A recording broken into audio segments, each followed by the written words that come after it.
కనకదుర్గమ్మ సాక్షిగా పైన అమ్మవారు ఉన్నారు, కనకదుర్గమ్మ అమ్మవారు కింద కృష్ణమ్మ అమ్మవారు ఉన్నారు, కృష్ణమ్మ తల్లి. కనకదుర్గమ్మ అమ్మవారి సాక్షిగా,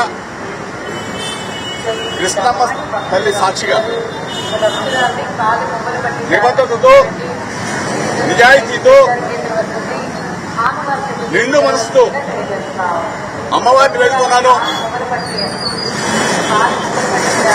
నా హృదయం గాయపరిచారు, నా మనసు గాయపరిచారు, నా వ్యక్తిత్వ అననం మీద నింద వేశారు. నేను నిబద్ధతతో, నిండు మనసుతో అమ్మవారిని వేడుకున్నాను. జోగి రమేష్ అనే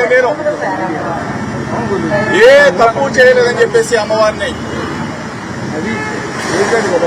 నేను ఏ తప్పు చేయనని చెప్పేసి, చేయను కూడా అని చెప్పేసి అమ్మవారి సాక్షిగా చెప్తా ఉన్నా. నా మీద నింద వేసిరా, నా వ్యక్తిత్వ అననాన్ని, నా హృదయాన్ని గాయపరిచిన వ్యక్తులని అమ్మవారు మంచి బుద్ధి వాళ్ళకు ప్రసాదించాలని, వాళ్ళు ఎప్పుడు కూడా చెడు ప్రవర్తనతో మంచి మనసున్న జోగి రమేష్ నాలాంటి వాళ్ళ మీద బురద వేయకూడదని చెప్పేసి అమ్మవారు వాళ్ళకు మంచి బుద్ధి ఇవ్వాలని చెప్పేసి నేను అమ్మవారిని వేడుకున్నాను.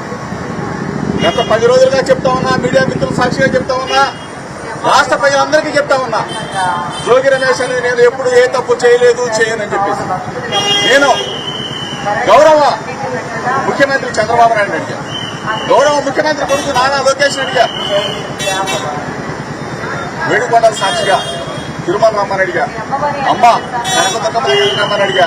లేదు కాడుకోకూడదంటే మీ ఇంటికి వస్తానని చెప్పా, లేదు అంటే లైట్ డిటెక్టర్ టెస్ట్కి రెడీ అని చెప్పేశా, లేదు అంటే నార్కో ఎనాలిసిస్ టెస్ట్కి రెడీ అని చెప్పేశా.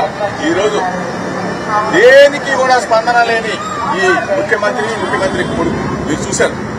వీళ్లే కాదు, ఈ శాఖ మంత్రి వచ్చిన, ఏది ఎక్సైజ్ శాఖ మంత్రి వచ్చిన, సిట్ అధికారులు వచ్చిన ప్రమాణం చేయడానికి జోగి రమేష్ ఎప్పుడైనా సిద్ధంగా ఉన్నాడు అని చెప్పేసి అమ్మవారి సాక్షిగా ఏ తప్పు చేయని జోగి రమేష్ ని నిందల పాలు చేశారు. మీరే వచ్చి అమ్మవారి సాక్షిగా జోగి రమేష్ మీద మేము తప్పుడు మాటలు మాట్లాడామని చెప్పి చెప్పమని చెప్పేసి మీడియా మిత్రుల సాక్షిగా అడుగుతా ఉన్నా.